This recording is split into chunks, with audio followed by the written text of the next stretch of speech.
Let's say China. China. China. China. There are next door neighbors, and you can actually see Russia from land here in Alaska. You go over to China.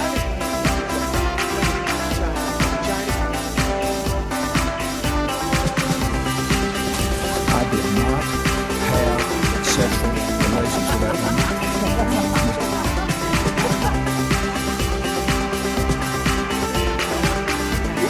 Trump's fake tweeting out insults to Angela Merkel. What's he doing? Ladies and gentlemen, please welcome your host. Yes. Hello and welcome. I am James Andrews, and you are listening to So This Happened, the only news you need if your name is Basil or Susan.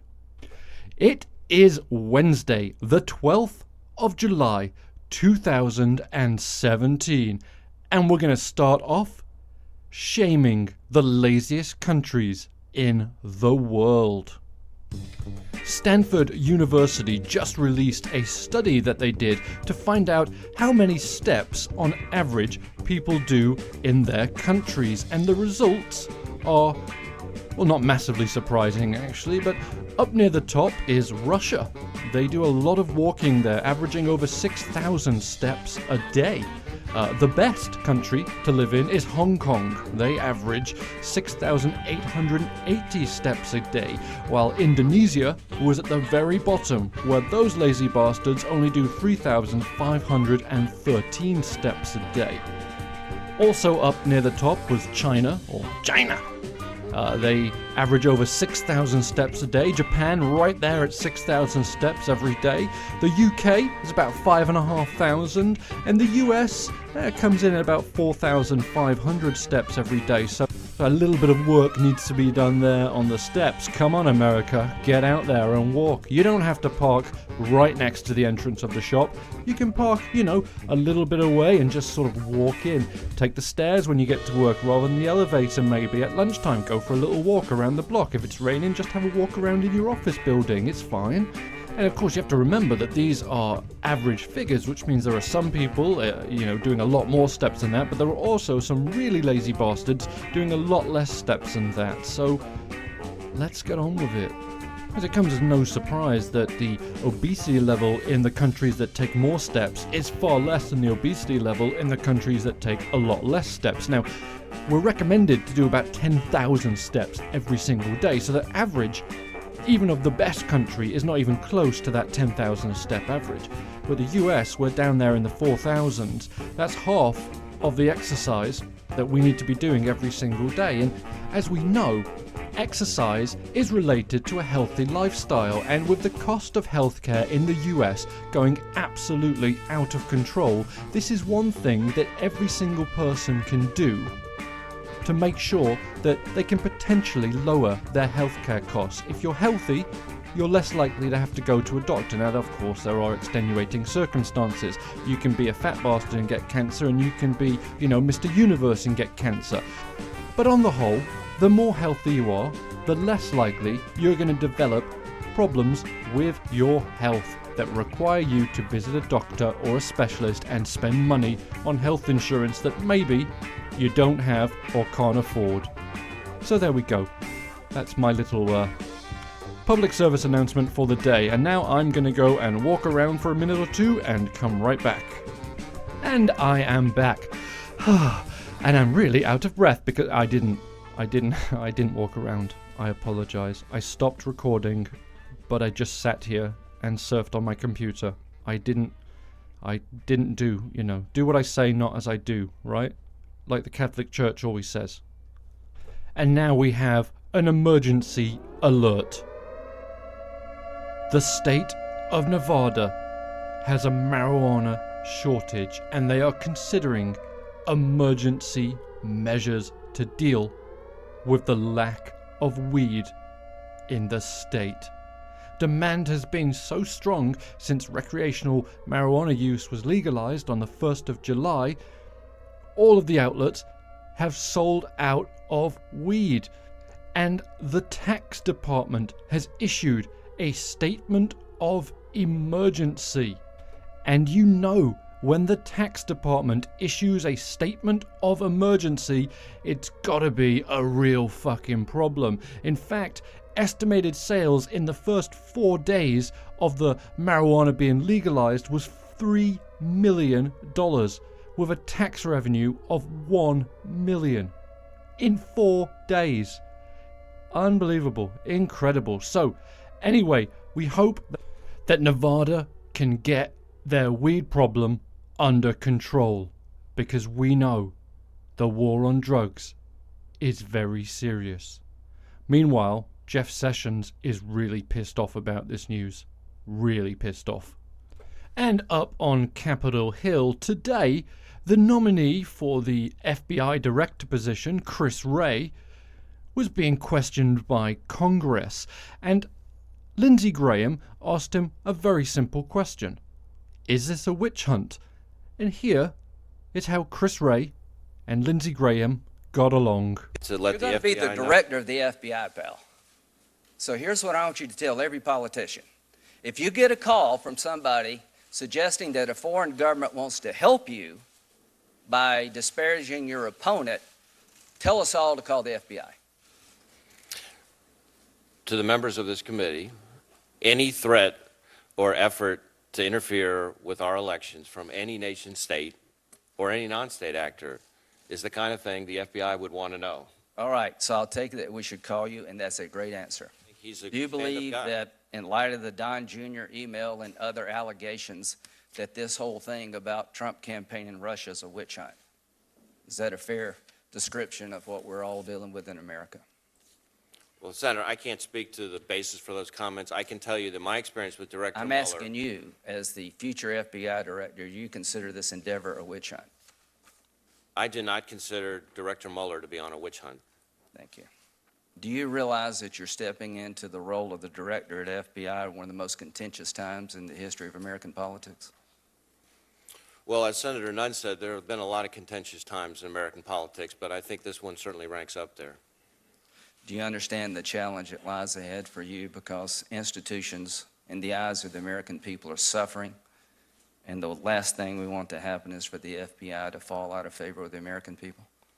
Senator, I think as I said to you in our meeting, I fully understand that this is not a job for the faint of heart, and I can assure this committee I am not faint of heart. So there we go. Potential FBI director Chris Wray, who, by the way, has an absolutely amazing set of hair on his head. Lovely. Not as tall as James Comey, but that could be a positive. We don't know. But there he is, basically saying, yeah, it's not a witch hunt. The FBI is doing its job and will continue doing it. He then alluded to the fact that, look, I'm not going to be bullied by anybody. I am not faint of heart. I am the right man for the job. And judging by what I heard from him today, I would tend to agree with that. Chris Wray for FBI director. Nice job, sunshine. And now on to something which is really getting under my skin, and it is a phrase that seems to be everywhere right now, and that phrase is nothing burger. What the fuck does that mean? Who came up with it, and why are they not in prison for coming up with that fucking phrase? The Russia investigation, which has proven to be pretty much a nothing burger. Well, I certainly wouldn't say it's a nothing burger. What do you think is going to happen this week? I mean, with the whole Russia thing. The Russia thing is just a big nothing burger. Really? You don't think that? I think that's a nothing burger. This was the biggest nothing burger ever. Nothing burger, nothing burger, nothing burger. The Russia thing is just a big nothing burger. Make it stop, make it stop. If I never hear that phrase again in my life, it will be too soon. And now, onto that big elephant in the room, Donald Trump Jr.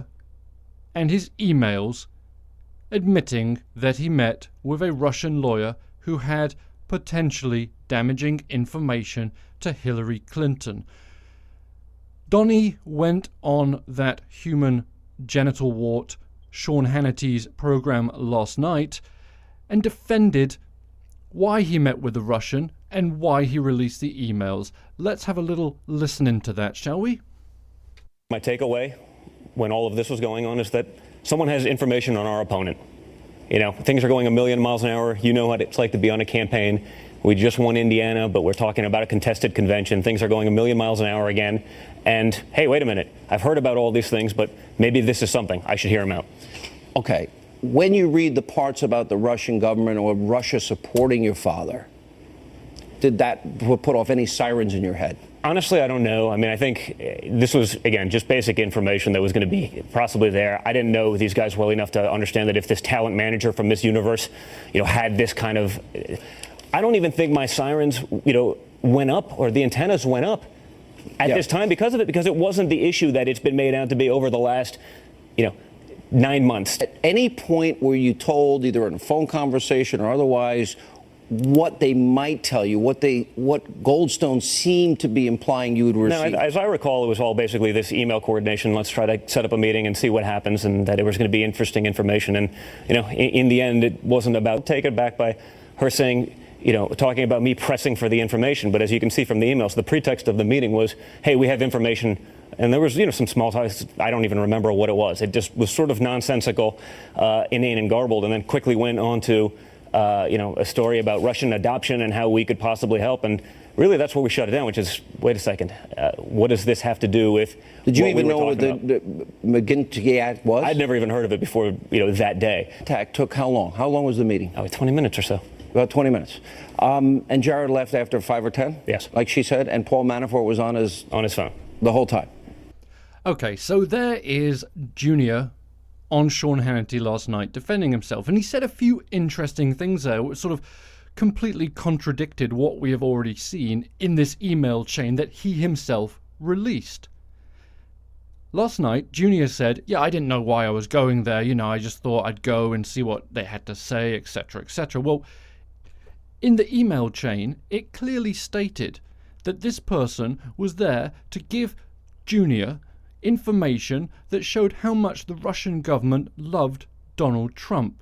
He then responded, yeah, if you've got the information that you say you've got, then I love it. But last night on Hannity, he said he had no idea what he was going for.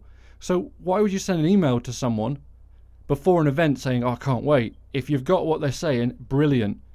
But then last night on Fox News, he completely contradicted that, sort of saying, well, no, I didn't even know who I thought they were, Brazilians. I thought they were Brazilians. I had no idea they were Russians. I didn't know what they had.